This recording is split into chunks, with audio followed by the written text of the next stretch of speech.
Hi everyone, this is Lelavati Ishaya, and today I have the enormous pleasure to introduce the teacher of the teachers of the Bright Path Ishayas, is Maharishi Krishnananda Ishaya. How are you, Maharishi? I'm doing great, and I'm glad to be here. Thanks for having me. No, thank you. Thank you for accepting the invitation. Um, and I would like to ask you a few questions.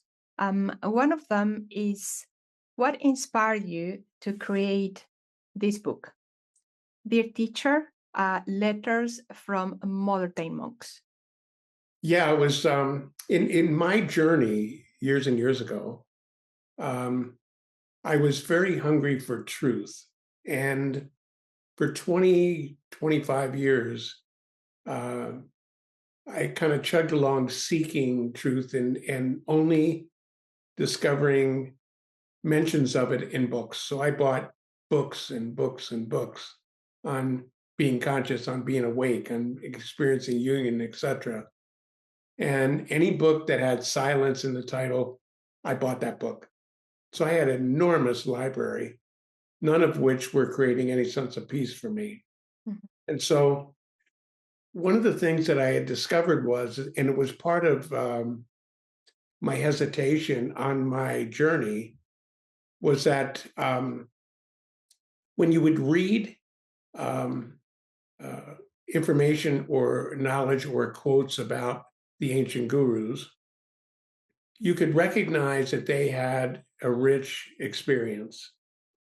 And you almost came to the conclusion that they were rare beings, that it took just this spiritual awakening was only for some graced few Yeah. and not for everyone. And so, uh, I would read about um, uh, someone in a tradition, the leader of the tradition would write a book, it'd be beautiful. I had no sense that anybody else in that tradition knew or didn't know what they were talking about. And that was kind of a concern to me, because I got this false notion that it was only for a few. When the reason I wrote that book is that I had students that were experiencing truth, and not one, not two, not 10, not 20, but hundreds. And they would write me emails, and the emails were incredible. They were beautiful. They were like divine poems. And I thought, if I would have known or been exposed to this um, teaching through those kind of dialogues with students, if I hadn't known that it was available and being experienced by hundreds, that would have excited me, because then it doesn't mean it's only for a chosen few. And so the whole reason for that book is that I wanted people that are seekers to see that this isn't just an opportunity for a few, but for uh, for everyone, really. And the interesting thing is that that I don't know how many emails are in that book, but I have thousands like that, and and that's the reason for it, so that people can say, this is if all those people can experience this, I can too. Amazing. Yeah, that was my experience as well when I started looking for a path. There were so many amazing experiences in books, and it's like, okay, how can I get that? How can I make that happen to me? Is a teacher in India, for example, Yeah, exactly. inaccessible completely. Thank you so much, Maharishi. Mm. The title says modern. These are letters from modern day monks. So, what makes a modern day monk different from a monk from the past?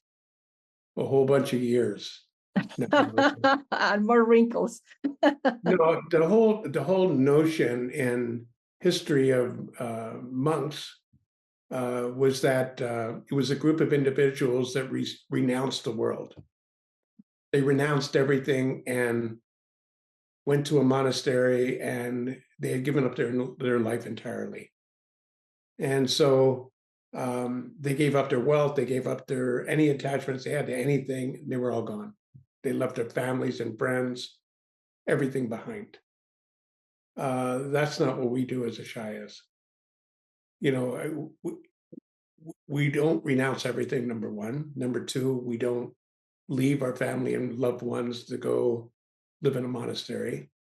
We live in the world. We live in this creation. And so to walk away from it, to run away from it, is not what we're about. We're what we're about um, is experiencing this richness internally in the world and sharing that with everyone. And so, where the ancient monks would go to a monastery, renounce everything, take vows, we're our experience in our path is that we only have to renounce the mind and the belief that the mind is truth. And that's all we have to renounce. Everything else is just part of the journey. And so, yeah, our monks take vows, and they're vows dedicated to truth and to God. But they don't have to surrender any part of their life to be an Ishaya. They just have to be willing to let go of the mind. Brilliant. Thank you, Maharishi. Um, Another question is, what exactly shifts when someone is said to be spiritually awakened? Yeah, the only shift is really that there's a couple of illusions that you transcend. And one illusion is that you're in control. You have to recognize that although you're a controller, you've never been in control of anything. Everybody's trying to manage and control their life, and it's a very painful thing to observe, and it's exhausting. At some point, if you're lucky, you realize that you really have never been in control. And at that point, rather than try and manage your life, you can allow it to unfold to you. And so that's one. The second thing that you have to transcend is the belief that there's a separate me that's going to wake up. The separate me doesn't wake up. It's when the separate me starts to dissolve, and a belief that there's a separate me, then what's left is oneness. The me never wakes up. It's the absence of me that's awake. That's the deal. Amazing. Thank Mm. you. And from all these letters of these modern day monks of all the Shayas, when they are sharing with you their experience, their discoveries, their awakened experiences, how does it feel to you when they share these experiences with you? Yeah, it's exciting to me because I've seen them from the beginning when they initially showed up, and some came from a lot of like a history of pain and suffering.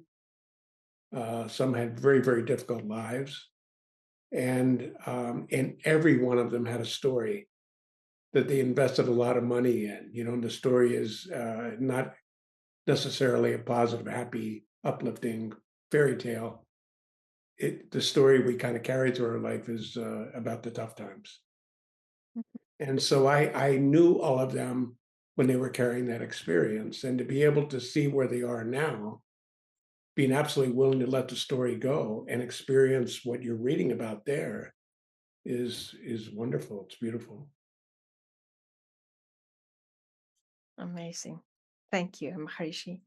Um, and is there a common thread you see in many of these experiences of awakening?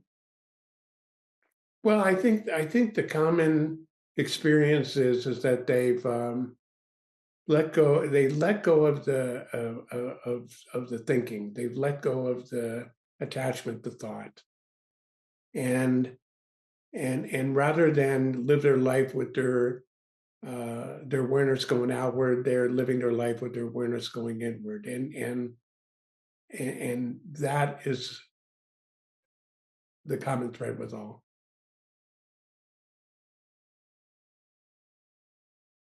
Thank you, Maharishi. Um, Let me go through my questions. um, when you read these letters, Was there anything that surprised you or moved you deeply? Well, I think that I don't think any of it surprised me. I think, with one exception, that is the percentage of students um, that kind of transcended suffering. I knew that for a lot there wouldn't be any problem at all. It was kind of a fast track, and for others it seemed like it was going to be more lengthy, more difficult. But the reality, what shocked me was is that it was quite frankly, simple and easy for hundreds. Mhm. That's beautiful. That's wonderful. Absolutely. Thank you, Maharishi. Um, right. Um, Many of these letters describe moments of deep recognition or a breakthrough. And what tends to happen if someone's journey, what tends to happen in someone's journey before those moments appear? Yeah, and that's a good question. And the analogy that's been used um, over the eons of time is the analogy of uh, observing your world, and what's in your world and what's in your vision, and then climbing a mountain 500 meters up and noticing that you see differently now. You're able to see more, uh, far more than you could before you got there. And then climbing to 3,000 feet and being able to see that the vision from here is so broad, so wide, so different, um, and so clear. And that the further up the mountain you go, the more the vision changes. And it's the same thing on a path. You'll have a realization, and it's like a aha moment, and it's true, but it's only relatively true because as you keep going, there's a higher truth and a higher truth and a higher truth. And so the revelations are great, but even those you have to let go. Even the ones that you believe are true or know are true, you got to be willing to let it go. You've got to completely be willing to let all of it go. Because the only way that we can experience more is if we're empty and receptive. If our cup's full, we have no room for more. And that's the trick. Stay empty. Thank you, Maharishi. For someone who has never had a spiritual experience before, what might be the first signs that something is shifting? Well, I mean, the fact of the matter is everybody's on their spiritual journey from the moment they are born. Everybody's on a journey.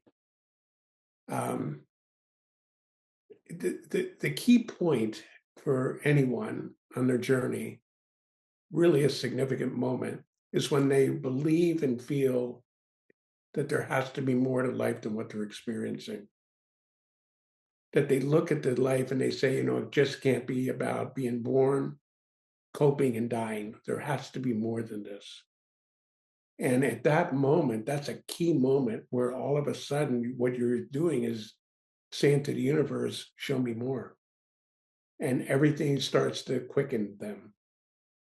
The universe starts to support you in that then.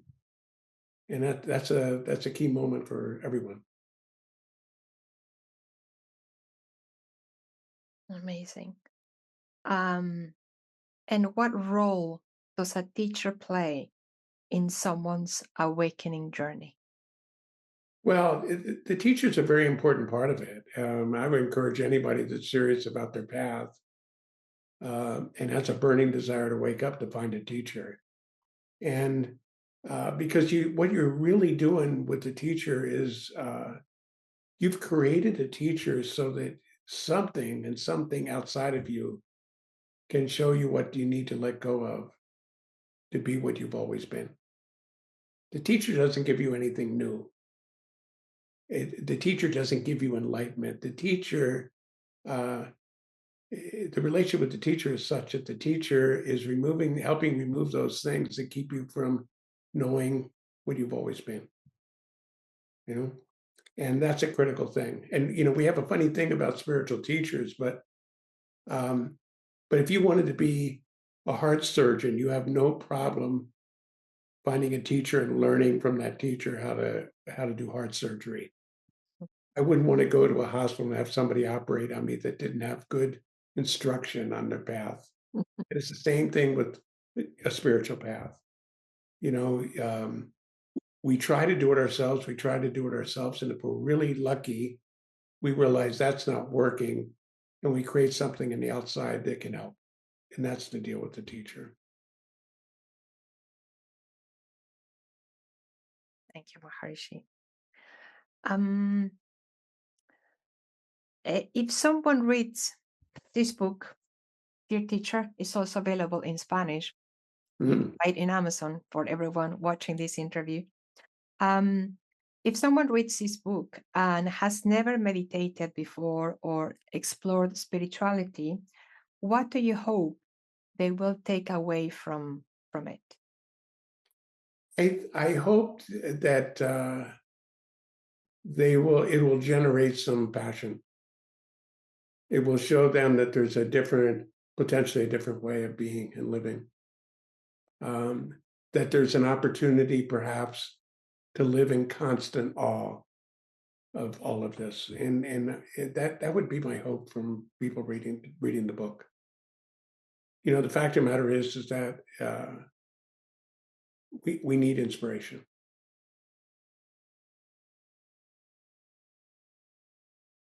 We do. Um, that would be the next question. Why do you think humanity seems to increasingly be interested in consciousness and awakening in these times? I'm going to be counter to what most people think. I'm not sure that we're, as humanity, more hungry about consciousness than ever before. Mm.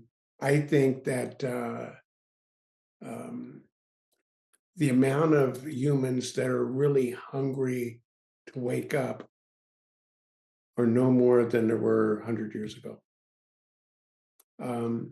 I think that the amount of people that um, are moving into spiritual kind of and conscious kind of things like yoga, for example, to have a better life, I think that's increasing. The amount of people that are doing these self-help programs is increasing. But the interesting thing is that if you looked at everyone that's involved with anything that it's impacting their life from a self-help or spiritual point of view, if you took them in total, the percentage of the people within that actually want to wake up are very few. Very, very few. And even fewer that are willing to give up whatever it takes to wake up. And even fewer that actually walk that. So it's not as though there's a staggering amount of people that have a burning desire and willingness to do whatever it takes to experience union. Although they think about it, they don't actually do anything to kind of walk towards it. And it takes a burning desire, as you know. Definitely. Yeah, so many years ago, heard this Path of Heroes and Path of Gods, and it's just I never heard that before until I met you, and it was amazing to see the difference. Hmm. Yeah, it's an important thing it's a lot of people that start a path and then they bail out. And then basically what they do is on their path, they say, I know I said that I wanted eternal peace, but maybe I've got all the peace I ever really wanted. And let me go back to my other life. And but for those that are able to walk and walk and walk on the path until it's done, which is never done, but to stay on the path is a big deal. It's important. And the reason more people don't stay on the path uh, and stay on the journey is because they don't know what voice in their head to surrender. The voice that says, I think I'm already conscious. This is all the experience of it. consciousness I'm going to have in this lifetime. I'm done. And they Mm. walk away. And they listen to the mind. And that becomes like a mental, I call it mental enlightenment. And that's why another reason to have people on the outside that can say, hey, you know, this is what you're doing. Keep going. Let those thoughts go. And um, and that's what the Path of Heroes does. Heroes do that. They keep going. Amazing. And how Mm, tragic it is to just give the to leave the path just because of those voices that they couldn't see before. mm. Um, if someone is watching this interview, Maharishi, and feels like a longing for truth or for awakening, what would you say to these people? Yeah, I'm glad you asked that question because what I would say to anybody is that one of the most important things you can ever do, and most likely have not done, is get clear about what it is you want more than anything in this life. What do you really want more than anything? And to this extent, it's almost as though if you were asleep at night or tonight, and an angel tapped on your shoulder at 3 in the morning and said, "Hey, I'm a messenger of God. God wants to know what you want more than anything." What would you answer? What is that answer? What do you really want more than anything? That's what I would encourage everybody to know. And the reason I would encourage them to know that is because the universe is sitting there trying to support everything we want, whatever it is. And because our desires are bouncing all over the wall, and the universe is trying to support that, life becomes chaotic. But when you get really, really clear about what it is you want more than anything and single pointed in that desire, it's almost as though the universe says, bravo, about time. He finally knows. And supports you in lining up with that one thing you want. And that and how it plays out for you after that is is magical, you know. And you'll find your passion, you'll find your purpose, all of which came from knowing what you want. It's a big deal. So no matter who's listening to this, no matter what their background is, no matter what their spiritual journey or seeking is, get clear about what you want. That's the one thing I would recommend to everyone. Everyone wants the same thing. I'm not going to talk about that. They got to discover that. Brilliant. That's amazing. What do Thank you you. want more than anything? Just stay always empty, always empty. It just is alive. I just want to be alive all the time, nonstop. Mm, Yeah, it's that's my passion. sweet.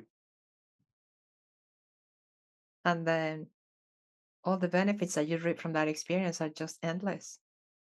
It's just endless joy and content. And it doesn't depend on anything on the outside. It's like a source of the infinite, always available, always embracing everything, always giving. It just blows your mind. Yeah, yeah. Um, what is the most important thing someone can do if they genuinely want to wake up? Same thing. Get clear about what you want. You know, and there's not a plan after that. You have a burning desire to want eternal peace, for example, or to want union. You can't figure that out. The universe is going to present itself to you. The path is chasing you. You're not chasing the path. And so all you have to do is pay attention. And what needs to be done is presented to you. And there's no one way that that's going to look. Thank goodness. You know, what's going to be presented to you or your sister or your friend, all are different, and yet all in the true sense are magical. And that's wonderful. And it all came from you just knowing what you want. And then saying to the universe, show me. It's exciting. Absolutely. And, You and know? knowing that we're not in charge as well. Yeah. And I mean, you know, I always loved magic, always. And there's nothing more magical than allowing the universe to show you. Yeah. There's a cool word. One of my favorite words is pronoia. And pronoia is the opposite of paranoia. And pronoia is the notion that secretly the universe is conspiring to help you. And it's almost like there's a million fairies out there trying to support Leelavati in Scotland, which is the opposite of being a victim to life. And there comes a point um, where if you can move from being a victim to being clear or believing that the universe is there to support you and allow it to do that, then life becomes magical instantly. It's wonderful. Absolutely. Thank you, Maharishi. Thank you. And finally, the last question. If you could summarize the essence of this book in one message to the world, what would it be? Peace is possible for everyone. It's not for just a chosen few. It's for everyone. Everyone came into this life to experience what's in that book. Everyone came into this body to wake up, to experience truth, to experience divinity. Everyone came into this life to have an impact. Everyone. Not a small impact, but actually a great impact. Some of us remember as a child that we knew that, and we forgot that. Reading that book, you can remember. That's the important thing. Brilliant. Thank you, Maharishi. I just want to thank you for this chat. Thank you so, so much for your Thank time. you. Thank you. I'm glad you're doing this. It's a great thing. Oh, thank you so much. Thank you for saying yes. And yeah, I hope it reaches so many people. Just to shake something within. Yeah, that's the best I can hope for everyone, just so they listen and maybe there's something within that will Yeah, shake or move. that'd be great. That would be amazing. Take care, sweetie. Thank you. I love you so much. Love you too. Bye-bye. Bye, Maharishi.